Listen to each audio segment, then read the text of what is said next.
సరే, రెండో టాపిక్లోకి తీసుకెళ్తూ ఈ మధ్యకాలంలో జరిగిన ఒక దారుణమైన ఘటన, నిజంగా ఒక రెడ్ బుక్ రాజ్యాంగం అన్నది నిజంగా ఈ రాష్ట్రంలో ఏ స్థాయికి పోయింది అని చెప్పడానికి ఇదొక చిన్న నిదర్శనం, ఇదొక చిన్న ఉదాహరణ.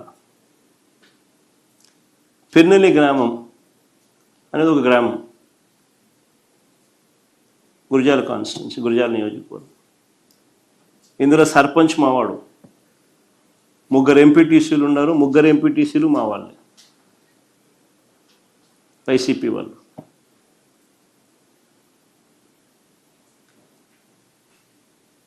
ఈ 3 ఎంపీటీసీలు సర్పంచ్,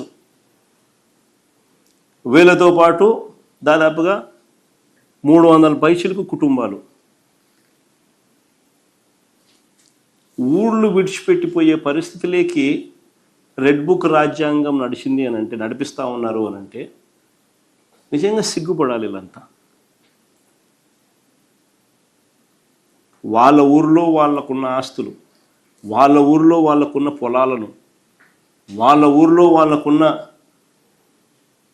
ఇవన్నీ వదిలేసేట్టుగా వాళ్ళ మీద దౌర్జన్యం చేసి వాళ్ళను ఊళ్ళో నడిపించే కార్యక్రమం చేయడానికి సాక్షాత్తు చంద్రబాబు నాయుడు ప్రోత్సహిస్తూ ఉన్నాడు అని అంటే ఏ స్థాయిలో ఈ వ్యవస్థ ఉంది అని అడుగుతా ఉన్నాను.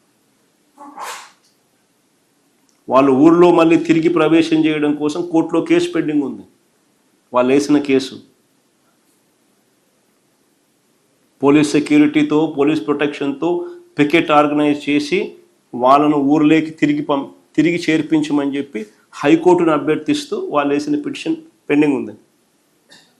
ఈ నేపథ్యంలో ఆ గ్రామంలో ఉన్న ఏదైతే వదిలేసి వచ్చిన వాళ్ళ ఇల్లును, ఆ ఇంటిని క్లీన్ చేసుకునేదానికి, ఆ ఇంటిని చూసుకునేదానికి ఒక దళితుడు, ఒక సామాన్యుడు, ఒక పేదవాడు, ఆయన భార్య తన ఇంటికి వెళ్ళి ఆ ఇల్లు చూసుకునే క్రమంలో అక్కడే ఆమె సిక్కై ఆ ఇంట్లోనే ఆమె ఉండిపోతే, భార్య సిక్కయింది అని చెప్పి చూడడానికి ఈ పేదవాడు, ఈ దళితుడు, ఈ సామాన్యుడు, పాపం ఈ కార్యకర్త చూడ్డానికి పోయినాడు భార్యను. పోతే అటాక్ చేసి దారుణంగా రాడ్లతో కొట్టి చంపినారు. సిగ్గుండాలి ఏమన్నా. ఆ చంపిన వాళ్ళకు ఎవరైతే చంపినారో, కనీసం ఎవరినైతే ఇన్స్ట్రుమెంట్స్ కింద వాడినారో అసలు వాళ్ళకి వీళ్ళకి గొడవ కూడా లేదు. అంటే పైనుంచి ఉపయోగించి వాళ్ళను చంపించే కార్యక్రమం.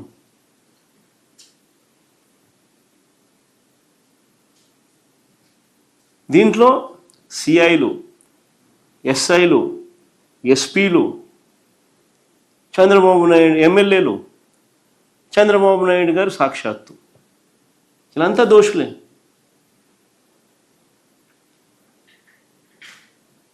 చివరికి ఆ మనిషి చనిపోతే, హాస్పిటలైజ్ అయిన, దెబ్బలు తిని హాస్పిటలైజ్ అయితే 6 రోజులు వైద్యం చేయించుకునే క్రమంలో 6వ రోజుకు తను చనిపోయిన ఆ మనిషిని తన ఊర్లో బరీ చేయడానికి కూడా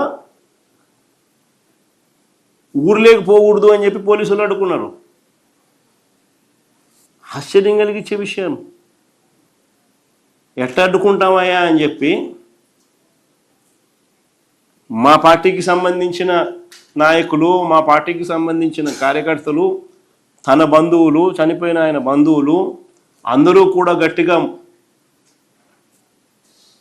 గట్టిగా కొన్ని వేల మంది గుమికూడితే తప్పనిసరి పరిస్థితుల్లో ప్రవేశానికి అనుమతి ఇచ్చారు. నిజంగా అసలు ప్రజాస్వామ్యంలో మనం ఉన్నామా లేదా అన్నది ఒక ముఖ్యమంత్రిగా ఉన్న వ్యక్తి ఆలోచన చేయాలా. ఇది చేసేది తప్పుడు సాంప్రదాయానికి బీజం వేస్తూ ఉన్నాడు. ఇదే సాంప్రదాయం కనుక కొనసాగితే ఈయన వేసిన విత్తనాలు ఎల్లకాలం వీళ్ళ ప్రభుత్వం ఉండదు. రేపు పొద్దున అవి చెట్లు అవుతాయి. ఏదైతే ఇత్తుతారో అదే పండుతుంది. ఏ కుటుంబం అయితే నష్టపోతుందో ఆ కుటుంబానికి బాధ కలుగుతుంది, దెబ్బ తగులుతుంది. రేపొద్దున వాళ్ళు చూస్తూ ఊరుకోరు. ఇది సర్వసహజంగా హ్యూమన్ నైజం. ఇది మనం పాలకులుగా ఉన్నప్పుడు మనం చేసే ప్రతి అడుగు ఆంచి తుంచి అడుగులు వేయాలి. న్యాయం ధర్మం వైపు నిలబడాలి.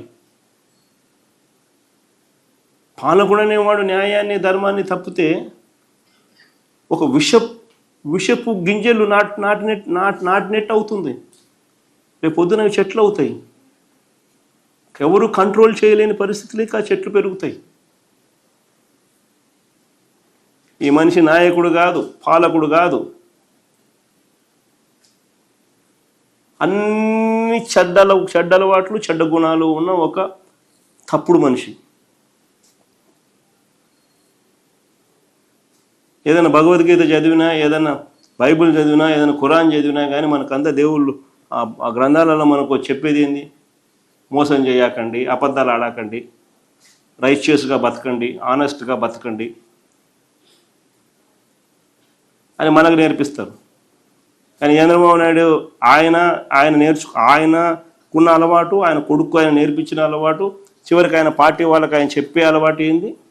దౌర్జన్యం చేయండి, మోసం చేయండి, తప్పులేదు, అబద్ధాలన్నా తప్పులేదు, వెన్నుపోట్లు పొడిచినా తప్పులేదు, అధికారమే ముఖ్యం.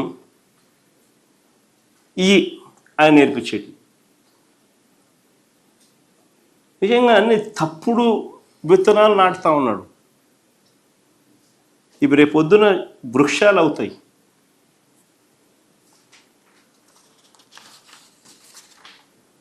గట్టిగా కోర్టుల మీద ఒత్తిడి తీసుకొస్తాం. ఎన్హెచ్ఆర్సీకి ఇంకా కంప్లైంట్ చేసే కార్యక్రమం కూడా చేస్తాం. కోర్టుల మీద ఒత్తిడి తీసుకొని వచ్చి ఖచ్చితంగా కోర్టుల ప్రొటెక్షన్ ద్వారా ఖచ్చితంగా మళ్ళీ వీళ్ళందరికీ కూడా మంచి రోజులు వచ్చే కార్యక్రమం కూడా జరుగుతుంది. మళ్ళీ పునఃప్రవేశం కూడా జరుగుతుంది. ఎందుకంటే ఎల్లకాలం నువ్వు ఆపలేవు. ఎల్లకాలం చంద్రబాబు నాయుడు రోజులు ఉండవు. కన్ను మూసుకుని కన్ను తెలిసేసరికి 2 ఏళ్ళు అయిపోయింది. మరో 3 ఏళ్ళు కూడా కన్ను మూసుకుని కన్ను తెలిసేసరికి 3 ఏళ్ళు అయిపోతుంది.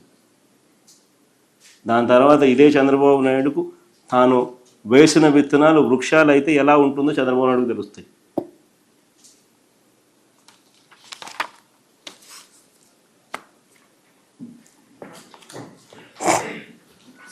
Through this press conference, you are trying to show that you were more visionary with respect to technology when you compare with Chandrababu Naidu with respect to this revenue land service.